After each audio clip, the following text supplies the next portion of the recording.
Bienvenue dans la 3e saison d'Akiba Plat, le podcast 100% Occitanie pour cultiver le bien-être dans sa vie. Je m'appelle Audrey Boyer, je suis naturopathe, passionnée par l'humain et fondatrice de ce podcast. À travers des séances individuelles et des ateliers collectifs, j'accompagne chacun et chacune à transformer son hygiène de vie pour gagner en vitalité et en mieux-être au quotidien. Alimentation, mouvement, gestion du stress et des émotions, sommeil, rien n'est laissé au hasard. Chaque semaine, retrouvez ici dans ce podcast des épisodes en solo, des interviews de professionnels en Occitanie et des témoignages sur tous les sujets qui touchent au bien-être et à la santé au naturel. Bonne écoute! Pour continuer cette aventure et vous proposer toujours plus de contenu inspirant, votre soutien est très important. Je vous invite à noter le podcast et à me laisser un commentaire sur Apple Podcast. Merci pour votre soutien. Bonjour, vous écoutez l'épisode 38 d'Akiba Plat Podcast. Aujourd'hui, nous partons dans les Corbières, dans le département de l'Aude, à la rencontre de Julien Martre, fondateur de Bohémia. Il y a plus de 10 ans, Julien s'est lancé un pari fou. Cueillir des plantes locales et les distiller pour en faire des huiles essentielles. Ici, la passion se mêle à la tradition pour obtenir des produits d'exception. Entrons tout de suite dans l'univers de Bohémia. Bonjour Julien. Bonjour Audrey. Dans Akiba Plat Podcast, on adore les parcours de vie parce qu'ils sont souvent source d'inspiration. Est-ce que tu pourrais nous dire qui tu es et quel a été ton parcours avant de créer Bohémia ? Mon parcours, il a été assez simple. Donc, je suis de Carcassonne à la base et mes grands-parents étaient à Mont-Laur, dans les Corbières. Donc, j'ai toujours été baigné dans la nature et dans le monde agricole, plus particulièrement viticole parce que mes grands-parents étaient vignerons. Et j'ai toujours eu envie de travailler en contact avec la nature et travailler dehors. Donc j'ai eu un parcours où j'ai fait des études dans le vin, où j'ai appris donc à fabriquer, à faire du vin, à cultiver la vigne, etc. Et après avoir eu un bac pro, je suis parti travailler dans plusieurs domaines en France. Donc pas forcément dans la région, je suis allé un peu en Champagne, un peu dans le Vaucluse, après je suis revenu ici, dans l'Aude.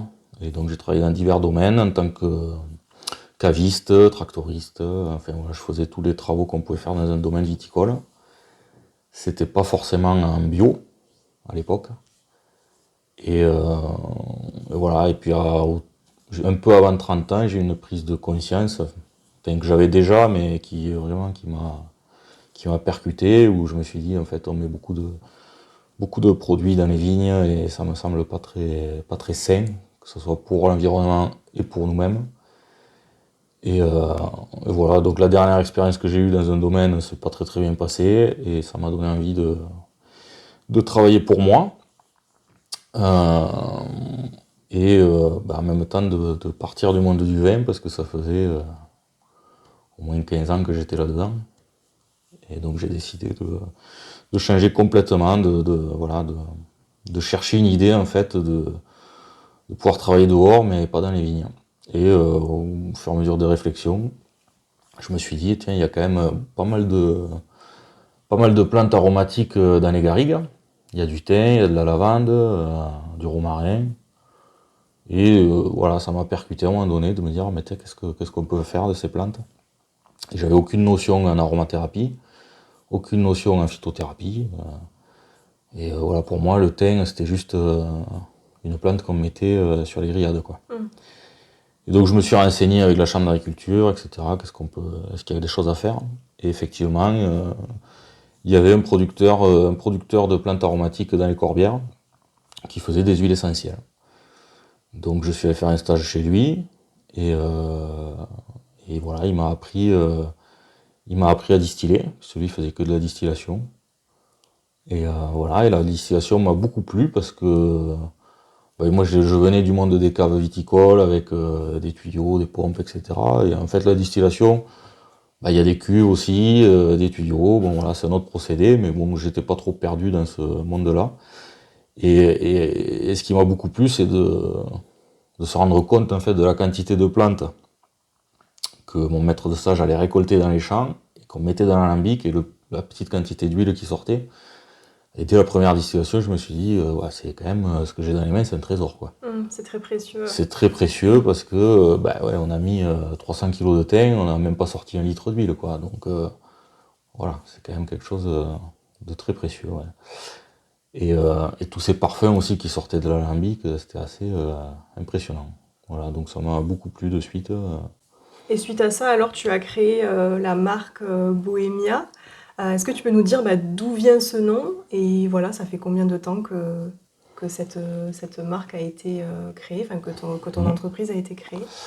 La marque, elle a maintenant 11 ans, je crois. Et donc, à la suite de ce stage, ça m'a permis de définir un projet et de me rendre compte, voilà, qu'on pouvait donc faire des huiles essentielles. Je ne savais pas du tout. Et à partir de là, j'ai commencé à mettre en place le projet de création d'entreprise qui a été très très long parce que les huiles essentielles, c'est pas connu. Enfin, voilà, ça reste des marchés de niche. La chambre d'agriculture, voilà, ne connaissait pas bien non plus. Donc ça a été un parcours très très long de création. Ça a duré au moins 1 an et demi pour créer l'entreprise. Donc j'ai pas lâché. Et j'ai continué à travailler chez mon maître de stage. Enfin, j'ai poursuivi le stage un peu plus longtemps que prévu. Il m'a aussi initié beaucoup à la cueillette de plantes sauvages. Donc ça m'a permis aussi de me rendre compte que il y avait des plantes autour de nous qu'on pouvait récupérer, enfin récolter et valoriser. Voilà, et puis ça m'a ouvert aussi à une certaine liberté. Voilà, quand on fait de la cueillette de plantes, il y a un côté très libre qui me plaisait beaucoup. Donc le côté cueillette de plantes plus la distillation, ça m'a plu et voilà, donc j'ai décidé de créer cette entreprise. Ça a mis très longtemps et voilà, petit à petit j'y suis arrivé. J'ai commencé à faire uniquement de la cueillette de plantes sauvages et de la distillation. Et petit à petit après j'ai commencé à planter quelques champs. Et pour revenir sur le nom, Bohemia, pareil, j'ai cherché pendant très longtemps. Enfin, pendant l'année de création, j'ai cherché comment je vais appeler cette entreprise. Et en fait, tout simplement, comme je faisais déjà de la cueillette de plantes, donc je me déplaçais un peu dans la région pour aller chercher des plantes. C'était une vie un peu de bohème où on dormait à l'extérieur, on récoltait, on dormait dans les tentes, etc. Voilà, donc une vie de bohème et ça m'a sauté aux yeux d'appeler l'entreprise Bohemia. Et en fait, ça représente le côté bohème de la cueillette et de la vie avec les plantes en général. Et j'ai traduit ça en occitan pour représenter la localité en fait de l'entreprise. Donc ça a donné Bohemia, voilà, assez simplement. Donc là, on voit bien la vision aussi et les valeurs que tu fais passer à travers ton entreprise, de liberté, voilà, d'être aussi soucieux de l'environnement. Comme tu dis, en fait, quand on fait une distillation, on se rend compte à quel point le produit, à la fin, il est très précieux vu la quantité de plantes qu'il y a au début. Est-ce qu'il y a d'autres valeurs que tu veux faire passer à travers Bohemia? Oui, il y a plein de valeurs. Donc il y a ce côté, voilà, de se rendre compte du côté précieux des choses, notamment des huiles essentielles par rapport à cette quantité de plantes qu'on doit récolter. Avoir aussi une conscience vis-à-vis de l'environnement. Donc on fait tout en bio. Il n'y a pas de produits chimiques. On essaye de cultiver le moins possible le sol. Enfin voilà, on essaye de respecter en fait, de recréer une biodiversité qui s'est un peu perdue avec toutes ces cultures intensives. Et on voit que ça marche. Et après des valeurs humaines en fait, d'éveiller aussi les consciences vers des produits assez simples et qui sont là pour faire du bien finalement. Et plus naturel aussi. Plus naturel. Et expliquer aussi aux gens, enfin voilà, je reçois beaucoup de groupes aussi en atelier où je leur montre des plantes sauvages. Et autant le procédé de distillation il est un peu plus compliqué parce qu'il faut quand même un alambic et quelques machines, voilà, quelques notions. Mais c'est aussi de dire aux gens, votre première pharmacie elle est devant chez vous, quoi. Donc Donc tout ce que nos grands-mères savaient il y a 60 ou 70 ans, tout s'est perdu petit à petit. Et le fait de créer cette marque et cette entreprise, c'est aussi pour montrer que voilà, il y a des produits naturels à côté de chez soi et qui sont là pour nous faire du bien. Il suffit juste de savoir les utiliser, savoir reconnaître les plantes. Voilà, donc des valeurs assez simples finalement. Voilà. Donc on a beaucoup parlé là du procédé, enfin de la distillation justement et des huiles essentielles. Est-ce que tu peux revenir sur ce procédé, comment ça marche pour les personnes qui nous écoutent et qui ne savent pas forcément ou qui n'ont jamais vu de distillation? Le procédé de distillation, il est assez simple. Voilà, c'est quelque chose qui existe depuis l'Antiquité et nous on distille de façon traditionnelle et artisanale, donc on n'a rien inventé depuis l'Antiquité. Le procédé, c'est d'avoir une cuve. Nous, en l'occurrence, c'est des cuves en cuivre, parce qu'il y a un certain intérêt à distiller en cuivre. Enfin, il y en a plusieurs. C'est un bon conducteur de chaleur, c'est un immunostimulant, c'est quelque chose qui aseptise et désinfecte tout ce qui va passer dessus, et ça donne des parfums beaucoup plus ronds au produit. Donc c'est pour ça qu'on distille dans le cuivre. Donc voilà, pour distiller, il faut des cuves. Étanches, on va dire, mettre les plantes dedans, bien les tasser, ça c'est important. Et ensuite, il faut faire passer un courant de vapeur d'eau à travers ces plantes. En fait, pour faire simple, les plantes aromatiques, donc les plantes à parfum, elles ont des poches à essence qui sont contenues dans différents organes. Ça peut être les fleurs, les feuilles, le bois, les racines, l'écorce. Voilà, et donc le courant de vapeur en fait qui va passer au travers de ces plantes va faire exploser les poches et emporter avec elle l'huile essentielle. Voilà, et ensuite dans le parcours de distillation, cette vapeur d'eau chargée d'huile essentielle va passer dans un serpentin qui est plongé dans l'eau froide et qui va permettre de recondenser la vapeur en liquide et donc d'obtenir à la sortie de l'alambic de l'huile essentielle et de l'hydrolat en même temps. Et ensuite, par différence de volume, de poids, l'huile essentielle reste à la surface et l'hydrolat, qui est un peu plus lourd, va tomber en bas.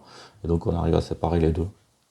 Et donc l'hydrolat est beaucoup moins concentré que l'huile essentielle. L'hydrolat, alors on parle souvent d'homéopathie de l'aromathérapie.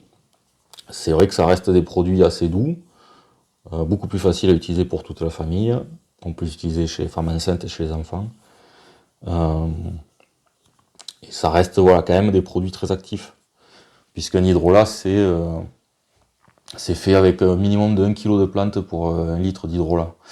Donc voilà, c'est comme si on faisait une infusion très très concentrée dans une tasse. Donc ça reste quand même des produits qui marchent très bien, très actifs, mais beaucoup plus doux que l'huile essentielle qui, elle, est très forte, quoi. Et pour faire un flacon d'huile essentielle, si tu prends une plante, parce que j'imagine ça dépend aussi des plantes que tu vas distiller, pour une plante donnée, si tu peux nous donner un exemple, combien de kilos il faut pour arriver à un flacon pour qu'on se rende bien compte en fait de la quantité de plantes qu'il faut pour arriver à ce petit flacon d'huile essentielle? Alors un flacon, ça va être assez dur de dire par plante, mais bon, on va dire que dans un flacon de 10 millilitres de lavande par exemple, on a vite fait 10 kg de plantes. Donc il faut imaginer la taille d'un flacon de 10 ml, c'est pas très très grand, à l'intérieur vous avez 10 kg de plantes. Et ça reste une plante la lavande, qui a un bon rendement, qui fait partie des meilleures plantes pour obtenir de l'huile essentielle. Après, si on part sur un volume un peu plus gros, on va parler 1 litre. Donc pour obtenir 1 litre de lavande officinale, il va falloir entre 80 et 110 kg. Ça va dépendre des zones, de si elle est sauvage, si elle est cultivée, etc. Ensuite, si on parle du thym, on va être plutôt sur 200-250 kg pour faire 1 litre d'huile essentielle. Après, sur des plantes encore un peu moins productives, on va avoir par exemple de l'immortelle, donc hélicrise italienne, ou de la carotte sauvage, où il va falloir entre 400 et 500 kg de plantes pour faire 1 litre d'huile essentielle. Et après, on va aller sur des plantes un peu plus rares, où là on va parler de tonnes, genre le millepertuis par exemple, pour faire un petit peu d'huile essentielle. Pour faire 1 litre d'huile essentielle de millepertuis, il va falloir entre 1 et 2 tonnes de plantes. Et après, quand on va chercher sur de la mélisse, de la rose ou de la verveine, ça peut monter jusqu'à 5 ou 6 tonnes de plantes pour 1 litre d'huile. Ouais, donc là c'est vraiment énorme, on se rend C'est compte. énorme. Ouais. Donc quand on a un petit flacon d'huile essentielle de mélisse, par exemple, c'est un véritable trésor parce qu'à l'intérieur, il y a bien, il y a facilement 15 ou 20 kilos de plantes dans 2 millilitres, quoi. Et c'est ça qui peut expliquer aussi les différences de prix entre les huiles essentielles, parce que des fois on se dit mais pourquoi celle-là est plus chère qu'une autre. Ouais. Et c'est sûrement, je pense, parce que la quantité de plantes au début n'est pas la même. Exactement.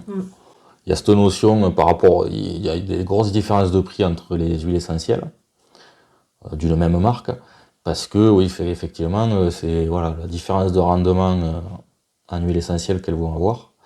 Et il y a aussi il y a plein de choses qui rentrent en jeu, la façon de la cultiver.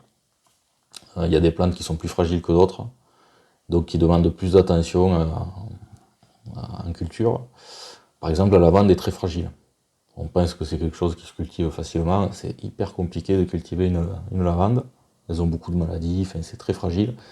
Donc, d'un côté, elle a un bon rendement en huile, mais elle est quand même très dure à cultiver, donc ça équilibre le prix, on va dire, entre toutes ces données.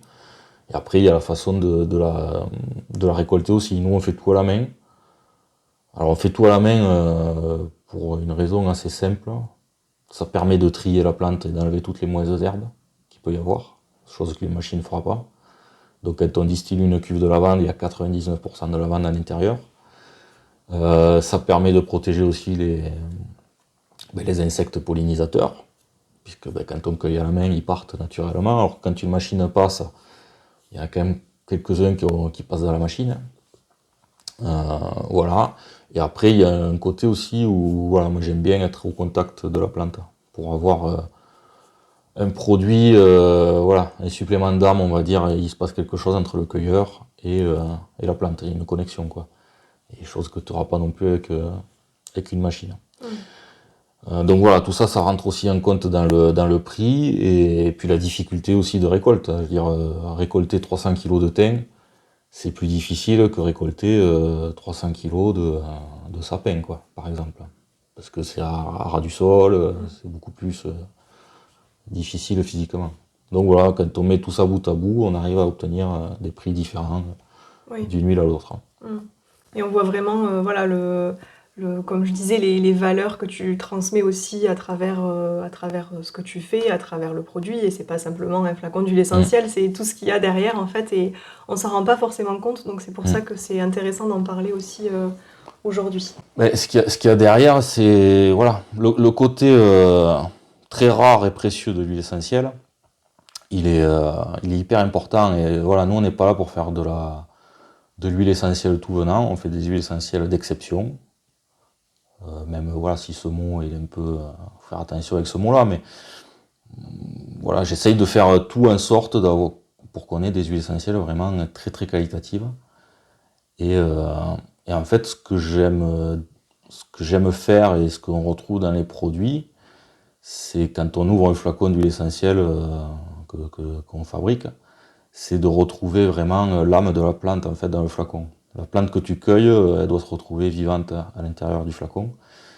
Et voilà, c'est aussi respecter beaucoup les plantes, parce que elles n'ont rien demandé, hein. Elles sont tranquilles dans les champs ou dans la garrigue, et nous on arrive, on leur coupe la tête là, comme ça. Et au final, il faut quand même les respecter, quoi, parce qu'elles nous offrent toutes leurs vertus. Et leur essence. Leur essence, voilà, donc c'est la moindre des choses, c'est de les respecter. Et donc j'ai envie de retrouver vraiment la plante intacte à l'intérieur du flacon. Et c'est pour ça que les huiles essentielles qui sont faites comme ça, elles ont quand même des propriétés, c'est les mêmes propriétés mais beaucoup plus fortes. C'est-à-dire que tu vas utiliser beaucoup moins de quantité qu'une huile essentielle lambda, et tu vas avoir des résultats très très très très forts et très rapides en fait. Alors, si tu avais 3 huiles essentielles à conseiller pour faire le plein de vitalité cet automne, par exemple, qu'est-ce que ça serait ? Alors, du coup, si on se base sur la saison, là, en ce moment, sur l'automne, nous, on a une gamme très très riche d'huiles essentielles, c'est-à-dire qu'on a des huiles essentielles françaises qu'on cultive ou qui sont cultivées par des amis producteurs. Après, on a aussi des huiles essentielles exotiques, parce qu'on aime bien aussi tout le côté exotique qu'il peut y avoir avec les parfums et les produits. Mais là, pour conseiller 3 huiles essentielles, je vais rester quand même assez local, parce que c'est le but aussi, c'est de faire découvrir les plantes du coin. Donc en automne, on pourrait utiliser enfin voilà, 3 huiles essentielles, on pourrait dire faire une petite cure avec un résineux, donc par exemple un pin d'Alep. Parce que la saison automnale, c'est juste avant l'hiver, donc on est un peu fatigué de l'été. Et c'est bien de recharger un petit peu les batteries pour passer un hiver tranquille et pas avoir d'infection, quoi. Donc l'automne, c'est la période idéale pour utiliser par exemple du pin d'Alep, qui va être une huile essentielle assez tonique. Comment tu l'utilises, cette huile essentielle? Alors les huiles essentielles, il y a plein de façons de les utiliser. On peut les utiliser en diffusion, en massage beaucoup, c'est une des meilleures façons de les utiliser, on va dire. Et aussi par voie orale. Voilà, où là il faut être beaucoup plus précis. Mais sur un pain d'Alep par exemple, simplement en diluant dans une huile végétale, on peut frictionner sous la plante des pieds pour se redonner un petit peu d'énergie. Un petit peu sur le thorax si on a des problèmes respiratoires. Voilà, ça va redonner un petit peu de boost à l'organisme, on va dire.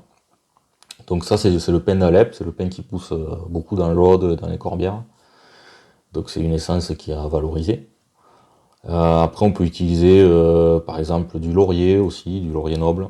Alors là, c'est quand on va être déjà un peu plus fatigué, un peu plus malade. Et le laurier noble, c'est un cousin, c'est la même famille que les Ravinsara. Alors le Ravinsara est très très connu en huile essentielle, et le laurier beaucoup moins. Mais en fait, c'est une plante médicinale française, européenne, qui est presque la meilleure quand on est enrhumé ou quand on est en état grippal. Alors si on n'a pas l'huile essentielle, on peut aussi très bien utiliser des feuilles de laurier noble et les faire infuser. Et ça a vraiment des propriétés très très fortes sur tous les problèmes infectieux. Ça permet aussi de nettoyer les ganglions. Ouais. Ouais, nettoyer les ganglions quand on a eu une infection et tout ça. Voilà. Mais c'est quelque chose, oui, c'est une plante et une huile essentielle très complète. Et donc un cousin du Ravinsara qu'on a oublié complètement en France, quoi. Oui. Et après, un troisième, qu'est-ce qu'on pourrait utiliser? Une lavande officinale, parce que ça c'est l'huile essentielle qu'on utilise facilement pour tout. Et donc pour se détendre un petit peu, voilà, ou avoir un petit côté réconfortant, on peut utiliser en diffusion l'huile essentielle de lavande officinale. Ça sera parfait là pour l'automne. Après, j'ai envie de dire aussi que au lieu d'utiliser les huiles essentielles de façon systématique, on peut aussi faire plutôt une cure avec des hydrolats à l'automne. Alors les hydrolats, c'est pareil, on peut utiliser de nouveau le pin d'Alep, la lavande officinale, on peut utiliser les mêmes parce que les propriétés des hydrolats et des huiles essentielles sont à 90% les mêmes. Voilà, et le fait de faire une cure d'hydrolat, c'est beaucoup plus doux. Et étant donné que le corps est composé d'eau et que l'hydrolat c'est de l'eau, il y a une alchimie qui se forme et c'est des produits qui sont très rapidement actifs et on ressent de suite des bienfaits. Donc voilà, moi je suis partisan d'utiliser beaucoup d'hydrolat et de garder les huiles essentielles sur des moments très précis, quand on est vraiment très fatigué ou malade, sur des cures très courtes. Oui, vu que c'est quelque chose de très précieux, voilà, le garder pour des moments vraiment d'infection. Et l'hydrolat, comment tu l'utilises pour faire une cure? Combien de cuillères tu prends? Est-ce que tu le dilues? Enfin, je sais pas. Comment tu l'utilises? Alors les hydrolats, pareil, on peut les utiliser de plein de façons différentes, les hydrolats. Et quand on veut faire une cure d'hydrolat, la meilleure façon c'est d'utiliser en boisson, donc en interne.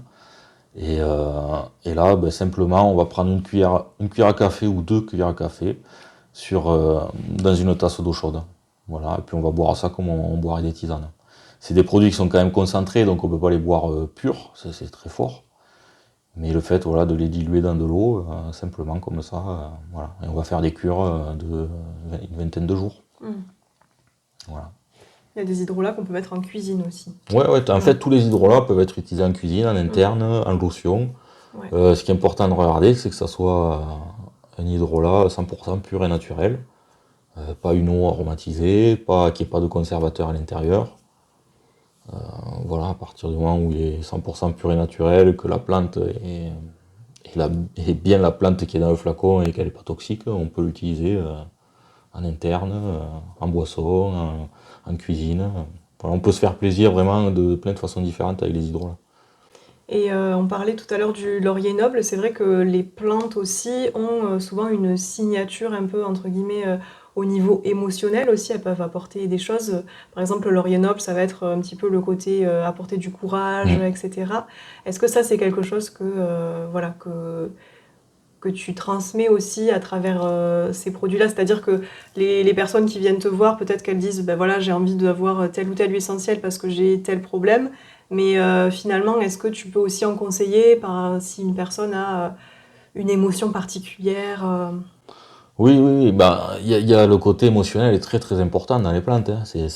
Voilà, que ce soit même dans les huiles essentielles, je veux dire, le côté olfactif, le parfum qui se dégage des huiles essentielles va aussi amener beaucoup sur le côté émotionnel. Après nous, alors déjà on ne conseille pas vraiment, tout se passe sur des bouquins et sur des fiches, sur des blogs, etc. Donc les gens vont chercher des informations ailleurs. Oui. Mais effectivement, ouais, il y a des choses très importantes sur le côté émotionnel, notamment voilà, par exemple le laurier qui est une plante qui donne de la confiance en soi, donc qui éclaircit la voix aussi, le laurier. Donc ça va être quelque chose pour les gens qui ont des périodes d'examen, qui vont avoir un oral à passer, ou une conférence, ou un concert à donner. C'est bien de prendre du laurier avant, et ça va amener ce courage en plus. Voilà, toutes les plantes ont des vertus comme ça sur l'aspect émotionnel. Par contre, je reviens à la qualité du produit, à la qualité des plantes dont je parlais tout à l'heure. Ça, c'est le côté très subtil en fait du produit et de la plante. Donc si on n'a pas un produit de bonne qualité, ça on ne l'aura pas. C'est ça, on aura vraiment le côté, ça va agir sur le physique, voilà. Mais ça agira pas sur le plan émotionnel. Exactement. On va dire, c'est l'âme de la plante là, qui va marcher. Donc pour garder l'âme de la plante, il faut respecter la plante de la cueillette jusqu'à la mise en flacon et donc avoir des produits d'exception. Et là, tu peux avoir des choses assez intéressantes. Ouais. Alors je rappelle aussi qu'il y a des contre-indications pour l'utilisation des huiles essentielles. Tu parlais tout à l'heure des enfants, des femmes enceintes ou allaitantes. Donc renseignez-vous bien avant d'utiliser des huiles essentielles. Évidemment, tout ce qu'on dit là, c'est sous couvert d'aller d'abord se renseigner. Je préfère le redire. Oui, et puis les huiles essentielles, il faut dire que c'est des produits très puissants à utiliser vraiment avec parcimonie et de façon précise. Comment venir à ta rencontre, découvrir les produits explique-nous un petit peu où est-ce qu'on peut te retrouver. Alors, pour retrouver nos produits, c'est assez simple. Alors déjà, on a un site internet. Donc, le site internet, c'est bohemiaaroma.com. Voilà, où vous pourrez retrouver l'intégralité des produits dessus. Et ensuite, on distribue nos produits dans des magasins bio, des magasins de producteurs, des pharmacies, qui sont répartis un petit peu partout en France. On a une bonne répartition en Occitanie, autour de Toulouse, dans l'Aude, etc. Mais voilà, on vend un peu partout. Donc vous pouvez retrouver des produits dans ces boutiques-là. Et ensuite, sur place aussi, à Mont-Laure, vous pouvez retrouver quelques produits dans notre boutique. Mais bon, c'est pas vraiment une boutique, là, ça se passe vraiment sur rendez-vous, quand on accueille des groupes, par exemple, qu'on fait des portes ouvertes ou des choses comme ça. Merci Julien. Merci beaucoup pour cette interview. C'était Akiba Plat, le podcast 100% Occitanie pour cultiver le bien-être dans sa vie. Si vous avez aimé cet épisode, n'hésitez pas à le partager autour de vous et à lui mettre une note sur votre plateforme d'écoute préférée. Cela permet de faire découvrir le podcast au plus grand nombre et de soutenir mon travail. Merci infiniment. Et pour me contacter ou retrouver toutes les actualités, abonnez-vous à la page Nature Audrey, Natur-8 Audrey, sur Facebook ou Instagram, ou bien visiter mon site internet www.audrey-boyer.fr. On se retrouve la semaine prochaine pour un nouvel épisode, et en attendant, prenez soin de vous.